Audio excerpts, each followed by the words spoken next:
नमस्कार मित्रों, जय श्री कृष्ण, राधे राधे। स्वागत है आपका हमारे इस हर इंसान अकेला है 923 यूट्यूब चैनल पर। नंबर 1, विफलता का मुख्य कारण क्रोध है। क्रोध हमारी सोचने समझने की शक्ति को नष्ट कर देता है। क्रोध में लिया निर्णय कभी भी उचित नहीं है। क्रोध हमारी बुद्धि में भटकाव पैदा करता है। अक्सर क्रोध के कारण हम गलत निर्णय ले लेते हैं, जिसके कारण कभी कभी हमारा सब कुछ नष्ट हो जाता है। क्रोध व्यक्ति के जीवन में सभी प्रकार की असफलताओं का मूल कारण है। लालच और वासना के अलावा क्रोध ऐसा तीसरा बड़ा कारण है जो हमें नर्क के द्वार की तरफ ले जाता है। क्रोध के कारण आप किसी का बुरा कर पाएं या न कर पाएं, पर आप अपना बुरा यकीनन कर लेते हैं। यदि आप अपने जीवन में सफलता प्राप्त करना चाहते हैं तो मन को शांत रखते हुए क्रोध को दूर करने का प्रयास करना चाहिए। नंबर 2, वो करो जिससे मन शांत हो। भगवान कृष्ण कहते हैं, हे अर्जुन, निस्संदेह मन बेचैन है और संयम करना कठिन है, लेकिन यह किसी भी निरंतर जोरदार साधना द्वारा वश में है, जैसे ध्यान, दृढ़ता के साथ और वैराग्य से मन में उलझन, घबराहट और अशांति नहीं होनी चाहिए। बाहर चाहे कितनी भी बड़ी दुविधा क्यों ना हो, यदि आप अंदर से शांत रहते हैं तो आप उस विपरीत परिस्थिति में भी सकारात्मक ऊर्जा महसूस करेंगे और सही निर्णय ले पाएंगे, जो वांछित लक्ष्यों को प्राप्त करने में मदद करता है। यदि आपको सफल होना है तो ध्यान एक व्यक्ति को सभी दुखों को दूर करने में मदद कर सकता है। ध्यान के द्वारा आपका मन शांत रहता है। अपनी शक्ति को पहचाने। नंबर 3, आपके अंदर एक अद्भुत शक्ति है। यह एक सर्वोच्च शक्ति है जो आपको जीवित रखती है। आप कुछ भी कर सकते हो। इस छिपी हुई शक्ति पर हमेशा विश्वास करो। आप जो कर रहे हो उसे पूरे विश्वास के साथ करो। आपके अंदर की शक्ति हमेशा आपको सही बनाने के लिए आपके साथ होती है और आपको अद्भुत चीजें करने की ताकत देती है। नंबर 4, कर्तव्यों से कभी दूर मत भागो। कर्तव्यों से दूर भागना सफलता का रास्ता नहीं है, इसलिए हमेशा कर्तव्यों को पूरी लगन के साथ पूरा करें। कर्तव्य हमारा अपने लिए भी है, अपने माता पिता, परिवार, मित्र, शिक्षक, देश एवं समाज सभी के लिए होता है। इन सभी के लिए हमारी नैतिकता जो कुछ करने के लिए कहती है वही हमारा कर्तव्य है। बिना अपेक्षा के हमें जो करना चाहिए वही कर्तव्य की श्रेणी में आता है।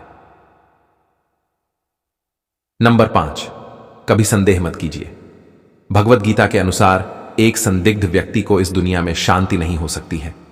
संदेह करने वाला व्यक्ति दूसरों पर ही नहीं बल्कि खुद पर भी संदेह करता रहता है और अपने लक्ष्य को कभी भी हासिल नहीं कर पाता। आप जो भी कर रहे हैं उसे पूरे विश्वास के साथ करने से ही आप सफल हो सकते हैं।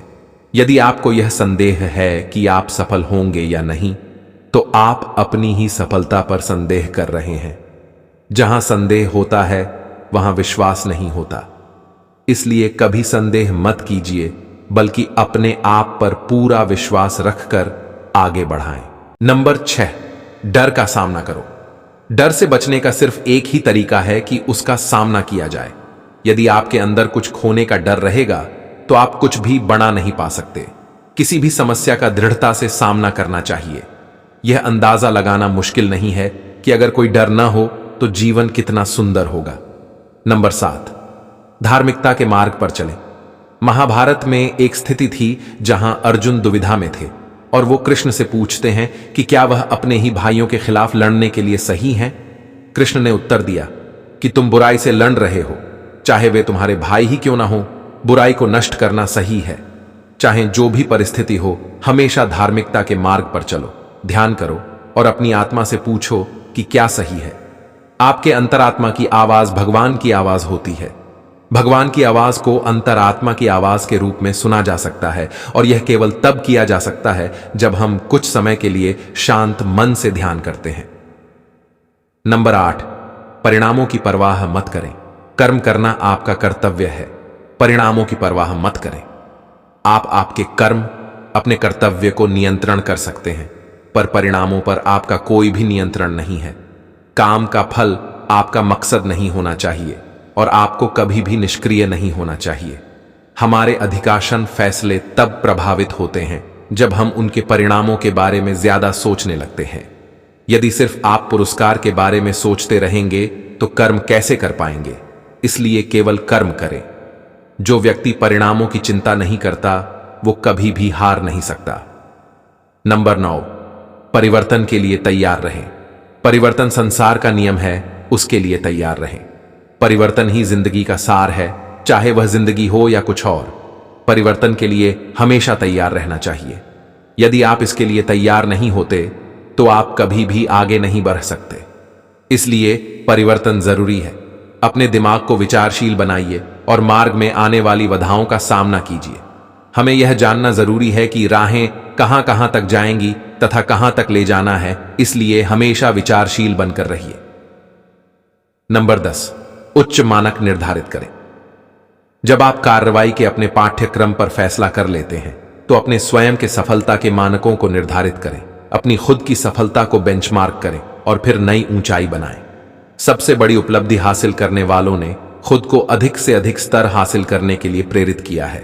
वे खुद से प्रतिस्पर्धा करते हैं और अपने जीवन के सभी क्षेत्रों में सीखना जारी रखते हैं। वे सफलता और विफलता के साथ मिलते हैं लेकिन फिर भी बढ़ते रहते हैं और उनकी यात्राएं हमें प्रेरित करती रहती हैं और हमारे जीवन को प्रकाश देती हैं। नंबर 11, हमेशा विनम्र रहें। श्री कृष्ण सारी सृष्टि के स्वामी थे, फिर भी वे विनम्र थे और अपने बड़ों के प्रति सम्मान दिखाते थे, चाहे वह उनके माता पिता हों, शिक्षक हों या उनके निर्धन मित्र सुदामा। वह उन्हें खुश करने के लिए हमेशा उत्सुक रहते थे। इस वजह से लोग हर जगह उसकी मदद करने को तैयार थे। यदि आप सफल होना चाहते हैं तो आपको हमेशा विनम्र रहना होगा, सभी के प्रति सम्मान दिखाना होगा, क्योंकि विनम्रता सारे सद्गुणों की नींव है। कवि प्रेमचंद ने कहा है, जहां नम्रता से काम निकल जाए वहां उग्रता नहीं दिखानी चाहिए। पूर्ण मनुष्य वही है जो पूर्ण होने पर और बड्ढा होने पर भी नम्र रहता हो और सेवा में निमग्न रहता हो। नंबर 12 है, हमेशा एक रणनीति बनाकर चलें। अपनी स्थिति से अवगत रहें और व्यावहारिक रहें। कभी कभी आपको आगे पीछे सोचना पड़ता है। श्री कृष्ण एक महान रणनीतिकार हैं। एक ओर प्रेम का पाठ पढ़ाकर कृष्ण हर किसी को समान दृष्टि से देखने की सीख देते हैं, वहीं दूसरी ओर अर्जुन को युद्ध के लिए प्रेरित कर यह भी सिखाते हैं कि सब्र सिर्फ एक हद तक ही ठीक होता है और जब बात धर्म और मर्यादा की स्थापना की हो, अस्त्र और शस्त्र उठाने से घबराना नहीं चाहिए। एक उचित रणनीति आपको सफलता की ओर ले जाती है। श्री कृष्ण कहते हैं, सभी को सुख देने की क्षमता भले ही हमारे हाथ में न हो, किंतु किसी को दुख या कष्ट न पहुंचे, यह तो हमारे हाथ में ही है। तो मित्रों, वीडियो अगर आपको अच्छी लगी हो तो मित्रों वीडियो को शेयर लाइक करें और हमारे चैनल पर आप नए हैं तो मित्रों चैनल को सब्सक्राइब जरूर करें और कमेंट बॉक्स में सच्ची श्रद्धा से लिखें, जय श्री कृष्ण, राधे राधे। वीडियो को अंत तक देखने के लिए धन्यवाद।